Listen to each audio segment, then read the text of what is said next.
Have you always wondered how you can sew an invisible stitch using a sewing machine? Hey guys, I'm Tammy and welcome back to my channel. In today's video, I'm going to show you how you can sew a blind hem. Thank you to Brother for sponsoring today's video. So I personally have the Brother Innovis VQ4 sewing machine, and that's that one right there. Honestly, it is such a gorgeous machine. But when I first got it, it actually came with lots of amazing presser feet, but I didn't know how a lot of them work. I recently went through all the feet that I have and I found this foot right here. This one is called a blind hem foot, but I literally had no idea how to use it up until recently. So let me take you over to my sewing machine and show you how to sew a blind hem super easily. Now, if you don't know what a blind hem stitch is, the result basically looks like this. So basically it's a specific stitch that is pretty much invisible from the right side, especially when you use a thread color that matches your fabric. So that is what that looks like from the right side, and the wrong side looks like this. I used a contrasting color so you can see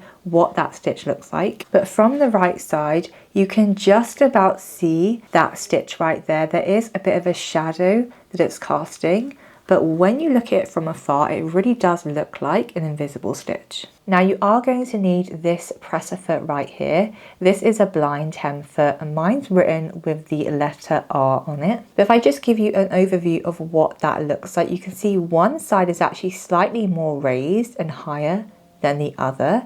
And you can see it has this edge right here, which is what's going to help us align the fabric. So that is what that looks like close up. I'm going to go ahead and pop this on my sewing machine. For me, I just need to release the lever and then I go ahead and put this on. Now I am using a thread color that's darker than the fabric, just so you can see really clearly what the stitch will look like. Now, whatever hem you're going to be sewing, you're going to want to finish the raw edge of the fabric. So I've got a piece of fabric right here to show you what I mean. I've written W on the wrong side of the fabric as well. But I've basically, let's say this is a sleeve hem. I've gone ahead and finished the raw edge of that fabric right here. And then I've also pressed and folded it to the wrong side like you would normally do, just so it's easier to align later on. Now, the width of this is going to be how much you want your hem to be. And we're going to fold it in a very specific way to sew the blind hem. So to fold it, I've got the wrong side of the fabric facing up.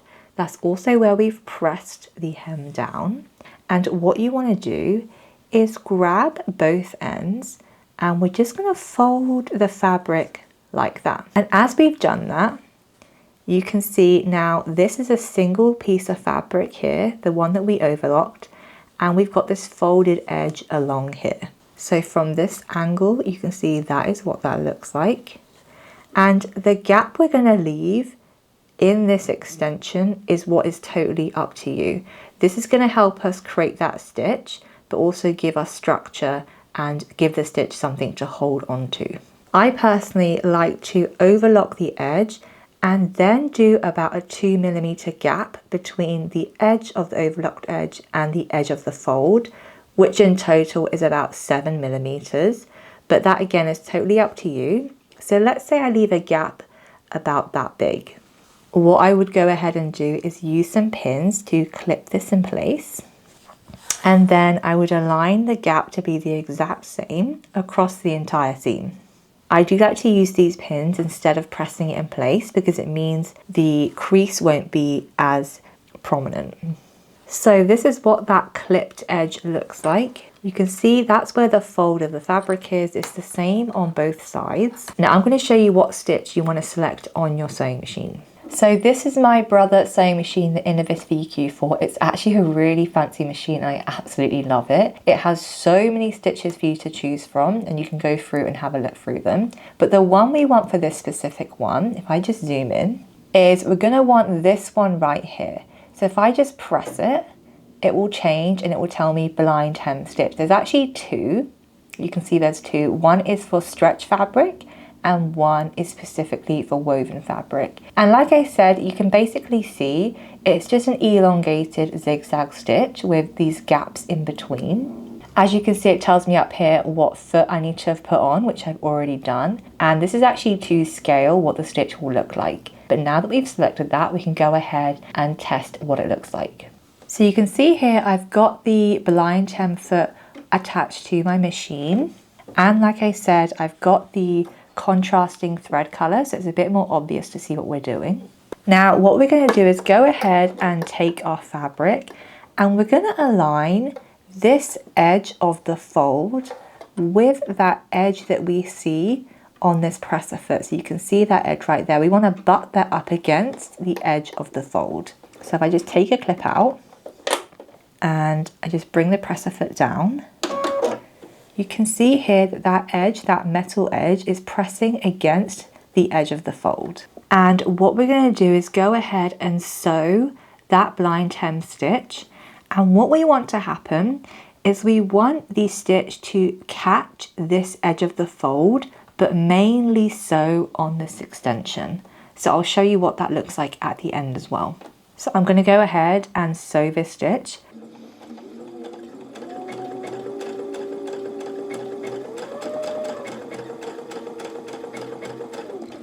And as we're also doing this, we're making sure that the fold is still butted up against that metal edge.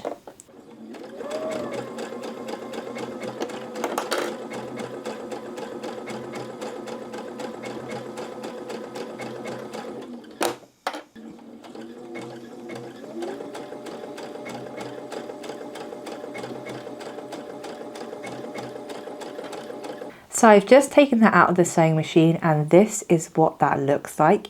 You can see that the stitch has just gone over the edge of the fold, but like I said, it's mainly on the extension. And what we basically want to happen is for that stitch just to touch that edge on each point, and that's what's going to tack the seam down. So that's from the wrong side.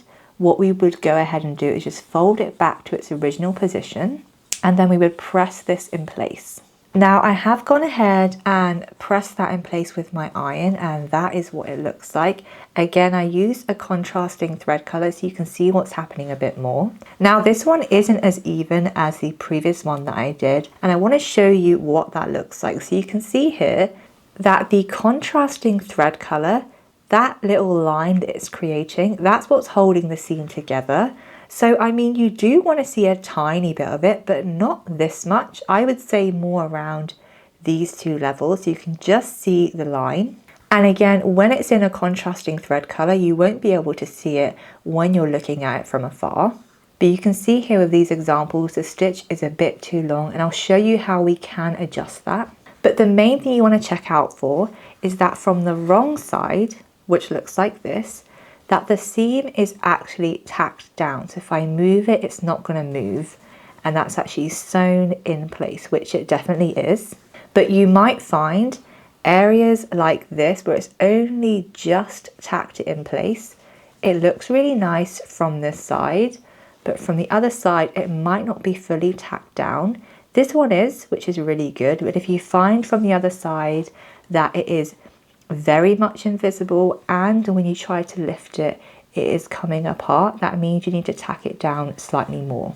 So this is the one we just sewed, and the original one looks like this. So you can just barely see those stitches. Obviously when you are looking at it, you will be able to see it more, but if you do have longer ones like this in the thread color that's matching, it shouldn't be too obvious when you use the matching color. Now the fabric I used as well is much more structured. This is quite a medium weight linen fabric, so it does hold its shape a lot more. You might find when you're using fabric that's a bit more drapey, like viscose or even a lighter weight cotton, it won't be as structured. It might be a bit more looser, so you'll be less likely to see the stitching. But bear in mind that also when you are using fabric that will drape more, that it might be more tricky when you are sewing on the extension.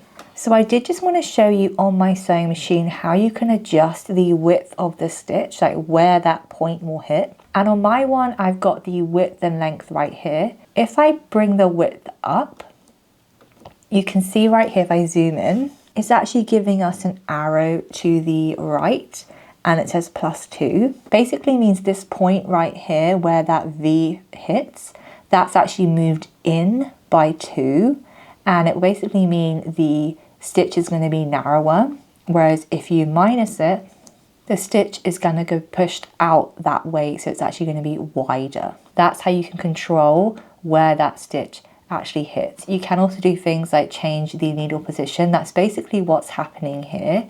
If you don't have the width option, you can change your needle position on where it's going to start. Thanks so much for watching. I hope that's helped demystify how a blind hem foot actually works and how to replicate an invisible stitch using your sewing machine. So this is an example, like I said, of what it looks like. And again, from afar, you really can't see where that stitching is when you're using matching thread color. I definitely recommend having a play on your sewing machine, playing around with the settings on what the width of the stitch will be, because that will make a difference on how much thread you see from the right side. It's one of those things, it's honestly just really fun to try, and if you are looking for a more professional finish from the right side of your garments, using a blind hem foot can definitely give you that. Let me know in the comments what you think of today's video and if there's any stitch you'd love for me to show you how to do. If you're wondering what sewing machine I have, it is the Brother Innovis VQ4. I'll leave a link down in the description box to my exact one, because honestly, I got this machine about 1.5 years ago and it has honestly become such a game changer. I can't imagine not having it anymore, and being able to push my skills with the amount of stitches and just in general how advanced this machine is such a dream come true. But thank you so much for watching, and I'll see you in the next one.